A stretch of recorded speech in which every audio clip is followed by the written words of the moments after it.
नमस्कार, नवभारत टाइम्स में आपका स्वागत है। आपके साथ मैं हूं विनीत त्रिपाठी। एक पखवाड़े से पूरी दुनिया की निगाहें जिस मीटिंग पे टिकी थी, आखिरकार वो समाप्त हो। ट्रंप और पुतिन ने अलास्का पर मुलाकात की। 3 घंटे तक बातचीत के बाद निष्कर्ष कुछ नहीं निकला। दोनों नेताओं ने फॉर्मेलिटी के तौर पर एक दूसरे की तारीफ की और निकल गए। ट्रंप वॉशिंगटन के लिए लौट गए और पुतिन अपने मॉस्को के लिए। अब दुनिया के एक्सपर्ट ये कयास लगा रहे हैं कि आखिरकार मीटिंग के दौरान क्या हुआ, मगर बंद कमरे के अंदर बातचीत क्या हुई ये सिर्फ 6 लोगों को पता है जो मीटिंग में मौजूद थे। लेकिन मीटिंग के बाद ट्रंप के सुर भारत के लिए बदले हैं। उनका बयान कहीं ना कहीं राहत देने वाला है। राष्ट्रपति डोनाल्ड ट्रंप ने संकेत दिया है कि भारत पर 27 अगस्त से लागू होने वाले 25% सेकेंडरी टैरिफ को लेकर वो अंतिम फैसला अभी टाल सकते हैं। यानी ट्रंप ने भारत के खिलाफ जो 25% का टैरिफ रूसी तेल खरीदने पर लगाया है उसे हटाया जा सकता है। ये टैरिफ रूस से सस्ते तेल खरीदारी को लेकर अमेरिका की ओर से भारत पर दबाव बनाने का एक हिस्सा माना जा रहा था। डोनाल्ड ट्रंप ने पत्रकारों से बातचीत में कहा कि उन्होंने यानी कि रूस अपना बड़ा ग्राहक भारत खो दिया है जो लगभग 40% तेल ले रहा था, और चीन भी काफी मात्रा में ले रहा है। अगर मैंने सेकेंडरी टैरिफ लगाया तो ये बेहद विनाशकारी होगा। अगर जरूरत हुई तो मैं लगाऊंगा, लेकिन शायद इसकी जरूरत ना पड़े। डोनाल्ड ट्रंप ने कहा कि फिलहाल रूस से तेल खरीदने वाले देशों पर टैरिफ नहीं लगाया जाएगा।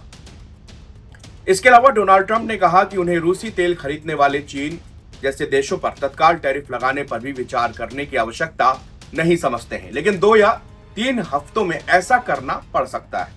ट्रंप ने धमकी दी है कि अगर यूक्रेन में युद्ध खत्म करने के लिए कोई कदम नहीं उठाया गया तो वो मॉस्को पर प्रतिबंध लगाएंगे और उन देशों पर भी अतिरिक्त प्रतिबंध लगाएंगे जो उसका तेल खरीदता है। चीन और भारत रूसी तेल के 2 सबसे बड़े खरीदार हैं। डोनाल्ड ट्रंप भारत पर पहले ही रूसी तेल खरीदने के लिए 25% का टैरिफ लगा चुके हैं। डोनाल्ड ट्रंप का कहना है कि फिलहाल रूस से तेल खरीदने वाले देशों पर टैरिफ नहीं लगाया जाएगा।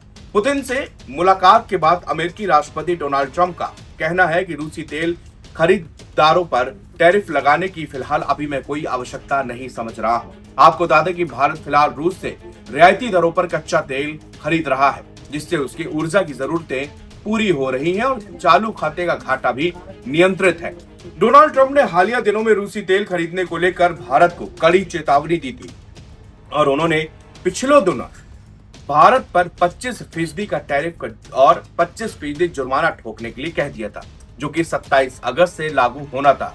हालांकि भारत ने साफ कर दिया कि वो अपनी ऊर्जा जरूरतों के लिए रूस से तेल खरीदना जारी रखेगा। दूसरी तरफ द टाइम्स ऑफ इंडिया की रिपोर्ट के मुताबिक भारत ने रूस से आयात घटाने के बजाय पिछले महीनों में रूसी तेल आयात को बढ़ा दिया है। केपलर, जो कि इंटरनेशनल तेल मार्केट पर नजर रखती है, उसके आंकड़ों के मुताबिक अगस्त में भारत की रूसी कच्चे तेल की खरीद बढ़कर 20 लाख बैरल प्रतिदिन हो गई है, जो जुलाई में 16 लाख बैरल प्रतिदिन थी। ये वृद्धि जो कि इराक और सऊदी अरब से आयात की कीमत पर हुई है। इसका मतलब है कि रूस ने अगस्त के पहले पखवाड़े में भारत के अनुमानित 52 लाख बैरल प्रतिदिन कच्चे तेल के आयात का 38% आपूर्ति की है। केपलर के आंकड़ों से पता चलता है कि भारत ने इराक और सऊदी अरब से तेल खरीदना और भी कम कर दिया है। केपलर के मुताबिक ईरान की भारत को तेल की सप्लाई जुलाई में 9,07,000 बीपीटी से घटकर अगस्त में 7,30,000 बीपीटी ही रह गई है। वहीं सऊदी अरब का निर्यात 7 लाख बीपीटी से गिरकर 5,26,000 बीपीटी पर आ गया है। दिलचस्प बात यह है कि इस दौरान अमेरिका भी भारत का 5वां सबसे बड़ा तेल सप्लायर रहा है, जिसकी सप्लाई 2,64,000 बीपीटी दर्ज की गई। इंडियन एक्सप्रेस की एक रिपोर्ट के मुताबिक इंडियन ऑयल कॉर्पोरेशन यानी कि आईओसी और भारत पेट्रोलियम जैसी कंपनियों ने साफ कर दिया है कि वो रूसी तेल खरीदने का उनका फैसला 100% व्यापारिक है और उनका फैसला अमेरिकी प्रेशर पर बिल्कुल भी निर्भर नहीं करेगा। अलास्का के एंकोरेज में डोनाल्ड ट्रंप और पुतिन की आमने सामने मुलाकात करीब 3 घंटे तक चली, लेकिन ना तो युद्ध विराम पर कोई सहमति बनी और ना ही कोई ठोस समझौता निकलकर बाहर आया। ट्रंप ने कहा कि कोई समझौता तब तक नहीं होता जब तक असल में समझौता नहीं हो जाता। उन्होंने यह भी माना कि हम वहां तक नहीं पहुंचे जहां पहुंचना चाहते थे। पुतिन ने संघर्ष खत्म करने की बात की, लेकिन मूल कारण दूर करने का भी जिक्र किया और अगली मुलाकात के लिए अगली बार मॉस्को में आने का संकेत दिया।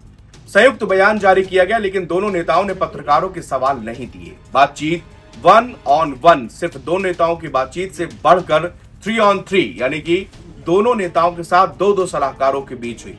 अमेरिका की तरफ से विदेश मंत्री मार्को रूबियो और विशेष दूत स्टीव विटकॉफ शामिल थे, जबकि रूस की तरफ से विदेश मंत्री सर्गेई लावरोव और विदेश नीति सलाहकार यूरी उशाकोव भी मौजूद रहे। बता दें, इस वार्ता में यूक्रेन के राष्ट्रपति वोलोदिमीर जेलेंस्की या यूक्रेन का कोई प्रतिनिधि शामिल नहीं हुआ, जबकि चर्चा का मुख्य विषय यूक्रेन युद्ध पर ही टिका हुआ था। शुक्रिया।